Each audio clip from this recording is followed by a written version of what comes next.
Hello વિદ્યાર્થી મિત્રો, એજ્યુકટેકનો ચેનલમાં આપનું સ્વાગત છે। આજે આપણે શીખીશું ધોરણ 6 વિષય વિજ્ઞાનની તારીખ 21/8/2026ના રોજ લેવાનારી ત્રિમાસિક કસોટીના મોડલ પ્રશ્ન પેપરનું સોલ્યુશન। વિદ્યાર્થી મિત્રો, અહીં આપેલું પ્રશ્નપત્ર માત્ર નમૂનારૂપ છે। તેના આધારે તમે પરીક્ષાની તૈયારી કરી શકો છો। પરીક્ષાની અંદર આ જ પેપર પૂછાશે નહીં। તો ચાલો શીખીએ 21/8/2026ની વિજ્ઞાનની કસોટીનું મોડલ પ્રશ્નપત્ર। આપેલ પ્રશ્નપત્રની અંદર પ્રકરણ નંબર 1 થી 3ના પ્રશ્નોના જવાબનો સમાવેશ કરવામાં આવ્યો છે અને તારીખ 21/8/2026ને શુક્રવારના રોજ લેવાનારી કસોટી માટે તે ઉપયોગી બનશે। પ્રશ્ન નંબર 1, આપેલા વિકલ્પોમાંથી સાચો વિકલ્પ પસંદ કરી પ્રશ્નના જવાબ આપો। સવાલ નંબર 1, લાડુ જેવા પરંપરાગત ખોરાકમાં ચરબીનો મુખ્ય ખોરાકનો સ્ત્રોત કયો છે? 4 ઓપ્શન આપેલા છે। જવાબ થશે બી, ઘી છે। 2, નીચે પૈકી કઈ વનસ્પતિ સખત કથ્થાઈ પ્રકાંડ ધરાવે છે તેમજ તેની ડાળીઓ જમીનથી ઊંચે ઉગે છે? 4 ઓપ્શન આપેલા છે। જવાબ થશે એ, આંબો। 3, આપણને વનસ્પતિ અને પ્રાણીઓમાંથી શું મળતું નથી? 4 ઓપ્શન છે। જવાબ થશે બી, મીઠું મળતું નથી। 4, રક્ષણાત્મક પોષક તત્વો કોને કહેવામાં આવે છે? 4 ઓપ્શન છે। જવાબ થશે એ, વિટામિન અને ખનિજોને કહેવાય છે। 5, નીચેના પૈકી કયું જલીય નિવાસનું ઉદાહરણ છે? જવાબ થશે ડી, નદી।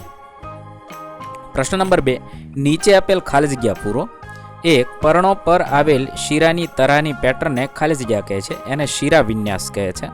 2, વિજ્ઞાન એક વિશાળ અને અંતહીન ખાલી જગ્યા જેવું છે, જિગ્સો પઝલ જેવું છે। 3, વિટામિન સીની ઉણપથી થતો રોગ ખાલી જગ્યા છે, તો સ્કર્વી છે। ત્યારબાદ પ્રશ્ન નંબર 3, નીચે આપેલ વાક્ય ખરું છે કે ખોટું જણાવો। દરેક પ્રશ્નનો એક ગુણ છે। 1, આપણે કરેલા દરેક નવા અનુમાનથી અનંત કોયડાઓ ઉમેરાય છે, વિધાન ખોટું છે। 2, મકાઈ, ઘઉં, ડાંગર વગેરે એક દળી છોડ છે, વિધાન ખરું છે। 3, મેદસ્વીતા ત્રુટિજન્ય રોગ છે, વિધાન ખોટું છે। પ્રશ્ન નંબર 4, જોડકા જોડો। 1, આપેલ પોષક તત્વને માનવ શરીરમાં તેમના કાર્યના આધારે યોગ્ય જોડી બનાવવાની છે।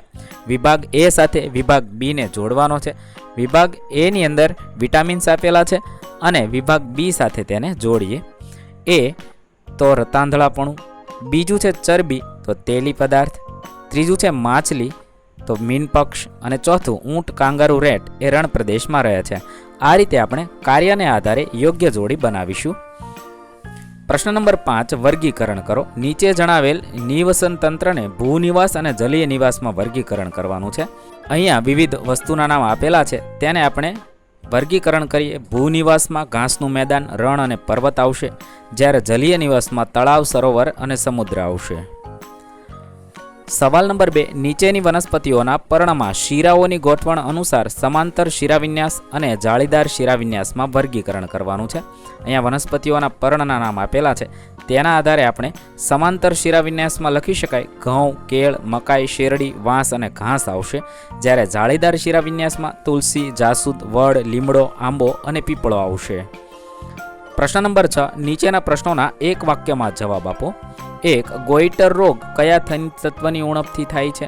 તો આયોડિનની ઉણપથી થાય છે। 2, કેળના પર્ણમાં કયા પ્રકારનો શિરાવિન્યાસ હોય છે? કેળના પર્ણમાં સમાંતર શિરાવિન્યાસ જોવા મળે છે। 3, કઠોળમાંથી આપણને આહારનો કયો ઘટક મળે છે? કઠોળમાંથી આપણને આહારનો પ્રોટીન ઘટક મળે છે। પ્રશ્ન નંબર 7, તફાવતના 2 મુદ્દા આપો। 1, છોડ અને ક્ષુપ।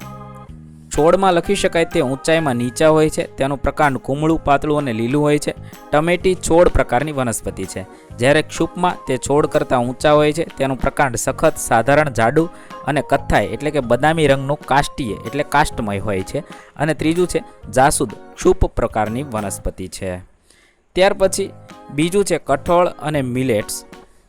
કઠોળમાં લખી શકાય તેઓ પ્રોટીનના સારા સ્ત્રોત છે। મગ, ચણા, વાલ, વટાણા, રાજમા એ કઠોળના ઉદાહરણ છે, જ્યારે મિલેટ્સમાં લખી શકાય તેઓ કાર્બોહાઈડ્રેટ્સ, વિટામિન, ખનિજ તત્વો જેવા કે કેલ્શિયમ, આયર્ન તથા પાચક રેશાના સારા સ્ત્રોત છે। જુવાર, બાજરી, રાગી અને સામો એ મિલેટ્સના ઉદાહરણ છે। ત્યારબાદ પ્રશ્ન નંબર 8, નીચે આપેલ પ્રશ્નોના ટૂંકમાં જવાબ આપો। 1, વનસ્પતિઓ અને પ્રાણીઓના નિવાસ સ્થાનને નુકસાન થવાથી કઈ મુશ્કેલીઓનો સામનો કરવો પડે છે? વનસ્પતિઓ અને પ્રાણીઓના નિવાસસ્થાનને નુકસાન થવાથી તેમના રહેઠાણો, ખોરાક અને અન્ય સંસાધનો ગુમાવે છે, જે જૈવ વિવિધતાના નાશમાં પરિણમે છે. બીજું છે, વિજ્ઞાન શીખવા વિશે આપણને કયો સંદેશ મળે છે? વિજ્ઞાન શીખવા વિશે આપણને નીચેનો સંદેશ મળે છે. પહેલું તો, પ્રશ્નો પૂછવાનું ક્યારેય છોડશો નહીં. બીજું, શોધખોળ કરતા રહો. ત્રીજું, બ્રહ્માંડના અદ્ભુત રહસ્યો વિશે વિચારવાનું ચાલુ રાખો. 3. શિયાળામાં વસાણા તરીકે બનાવાતા લાડુમાં કઈ કઈ ખાદ્ય સામગ્રી વપરાય છે? શિયાળામાં વસાણા તરીકે બનાવાતા લાડુમાં ઘઉંનો લોટ, બેસન, ઘી, ગોળ કે ખાંડ, ખાદ્ય ગુંદર, મેથી, બદામ, કાજુ જેવા નટ્સ, અમુક બીજ વગેરે ખાદ્ય સામગ્રી વપરાય છે. પ્રશ્ન નંબર 9, વૈજ્ઞાનિક કારણ આપો. 1. નાના બાળકોને આહારમાં પૂરતા પ્રમાણમાં પ્રોટીન આપવું જોઈએ. કારણ આપો. નાના બાળકોના શરીરની વૃદ્ધિ ઝડપથી થતી હોય છે. પ્રોટીન વૃદ્ધિ અને નવી માંસપેશીઓના સર્જન માટે જરૂરી છે. પ્રોટીન યોગ્ય વૃદ્ધિ થવા ઉપરાંત શરીરના વિકાસ માટે પણ આવશ્યક છે. તેથી નાના બાળકોને વધુ પ્રોટીનની જરૂર પડે છે. તેથી નાના બાળકોને આહારમાં પૂરતા પ્રમાણમાં પ્રોટીન આપવું જોઈએ. સવાલ નંબર 2, વિજ્ઞાન એક વિશાળ અને અંતહીન જિગ્સો પઝલ જેવું છે. કારણ આપો. વિજ્ઞાન તથ્યો શોધવા અને નવી શોધ માટેના માર્ગ શોધવા માટેના પ્રયોગો કરવા સાથે સંબંધિત છે. તેથી દરેક નવી શોધ આ પઝલમાં એક નવો ટુકડો જોડે છે. આપણે શું શોધી શકીએ તેની કોઈ સીમા નથી, કારણ કે જ્ઞાનનો દરેક નવો ટુકડો નવા પ્રશ્નો અને નવી દિશા તરફ દોરી જાય છે. ક્યારેક આપણને ખ્યાલ આવે કે આ પઝલનો કોઈ એક ટુકડો ખોટી જગ્યાએ મુકાઈ ગયો હતો અને હવે તેની જગ્યા બદલવાની જરૂર છે. નવી શોધો ઘણીવાર આપણી અગાઉની સમજને બદલી નાખે છે. તેથી વિજ્ઞાન એક વિશાળ અને અંતહીન જિગ્સો પઝલ જેવું છે. પ્રશ્ન નંબર 10, નીચેના પ્રશ્નોના વિસ્તારથી જવાબ આપો. 1. પ્રકાંડના સ્વરૂપોમાં વિવિધતાના આધારે વનસ્પતિના પ્રકાર સમજાવો. પ્રકાંડના સ્વરૂપોમાં વિવિધતાના આધારે વનસ્પતિના પ્રકાર નીચે મુજબ છે. 1. છોડ, ક્ષુપ અને વૃક્ષ. છોડમાં લખી શકાય તેનું પ્રકાંડ કુમળું, પાતળું અને લીલું હોય છે. તેની ઊંચાઈ ઓછી અને કદ નાનું હોય છે. ટમેટા, બારમાસી અને ઘાસ છોડની પ્રકારની વનસ્પતિ છે. બીજું, ક્ષુપ. તેનું પ્રકાંડ બદામી કથ્થાઈ રંગનું, મજબૂત અને કાષ્ટમય હોય છે, પરંતુ બહુ જાડું હોતું નથી. તેના પ્રકારની શાખાઓ જમીનની નજીકથી નીકળતી હોય છે. તે છોડ કરતાં ઊંચા અને વૃક્ષ કરતાં નીચા હોય છે. જાસૂદ, મહેંદી, કરેણ, લીંબુડી, બદામડી, દાડમડી વગેરે ક્ષુપ પ્રકારની વનસ્પતિ છે. 3. વૃક્ષ. તે ઊંચી વનસ્પતિ છે. તેનું પ્રકાંડ સખત, જાડું, કથ્થાઈ રંગનું અને કાષ્ટમય હોય છે. તેની શાખાઓ પ્રકાંડના ઊંચા ભાગેથી અને જમીનથી દૂર ઉદ્ભવે છે. વડ અને પીપળો ઘટાદાર વૃક્ષો છે અને લાંબુ આયુષ્ય ધરાવે છે.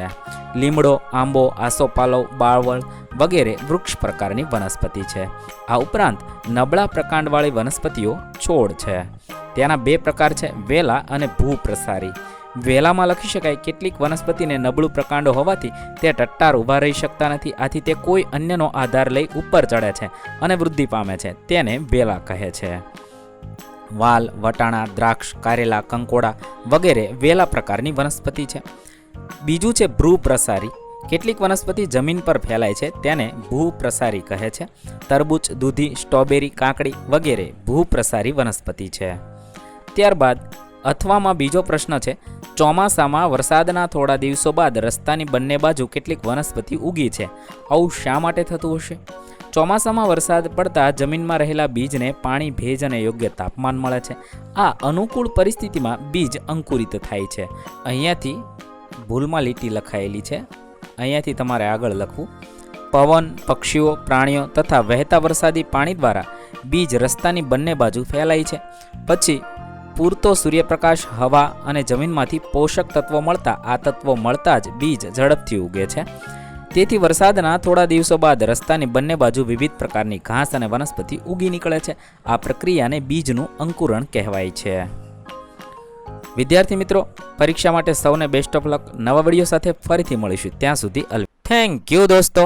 એજ્યુકટેકનો ચેનલ તરફથી વિડીયો નિહાળવા બદલ આપનો આભાર. આવા બીજા વિડીયોઝ નિહાળવા માટે અમારી YouTube ચેનલ એજ્યુકટેકનો અત્યારે જ સબસ્ક્રાઇબ કરો. આભાર દોસ્તો.